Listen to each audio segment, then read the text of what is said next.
Sabi kayo.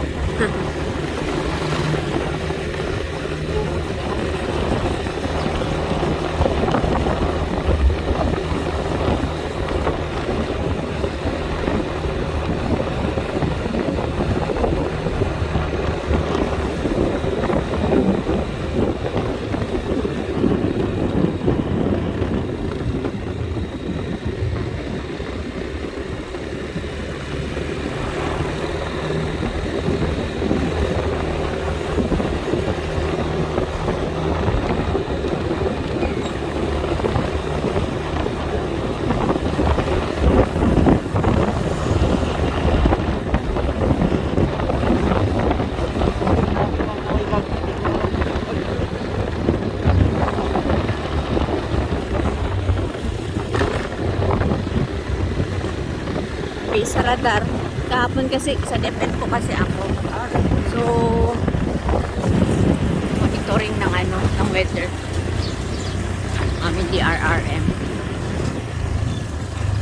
Una dilaw. Pag dilaw kasi yan yan pag ulan. Wala lang klase ang kindergarten. Kapag orange na, wala nang pasok, wala na rin opisina yung mga government employee.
Po pag naulan dito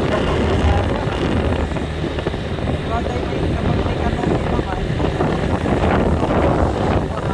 Kaya nga.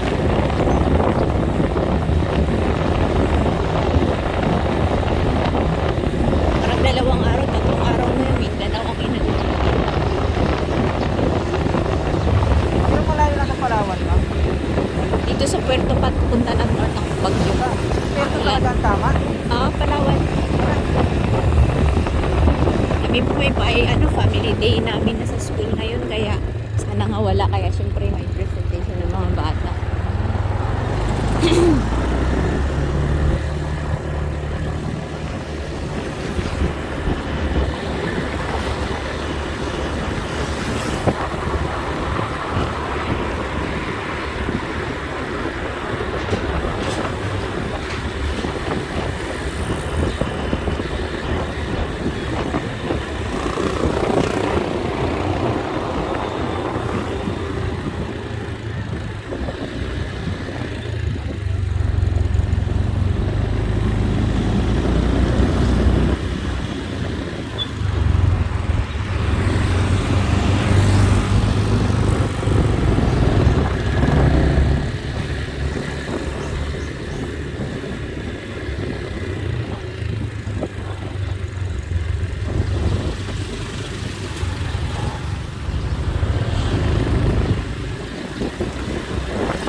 Lalo na magmahal yung mga isda dito, ma'am. laman talaga isda sa karne. Grabe na po. Lalo na dyan sa Talipapa, doon sa San Manuel. Ang talang nung mura lang isda. Grabe po ngayon.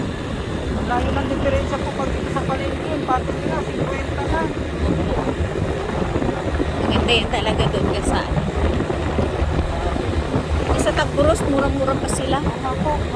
Kaso ka lang malayo po. Dito Kaso lang malayo sa Chay.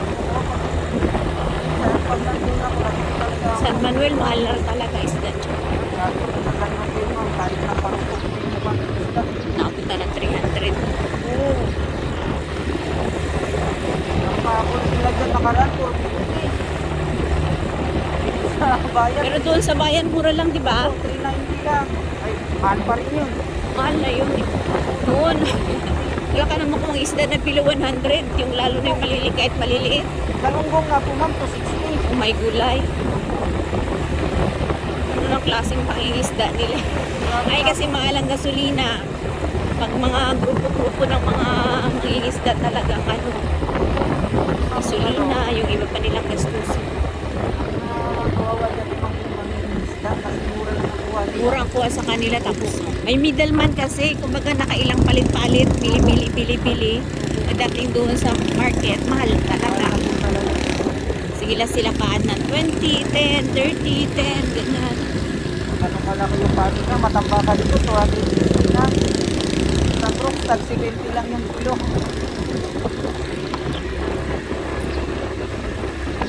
Dala ko sa kanila kuya. Dito lang kuya.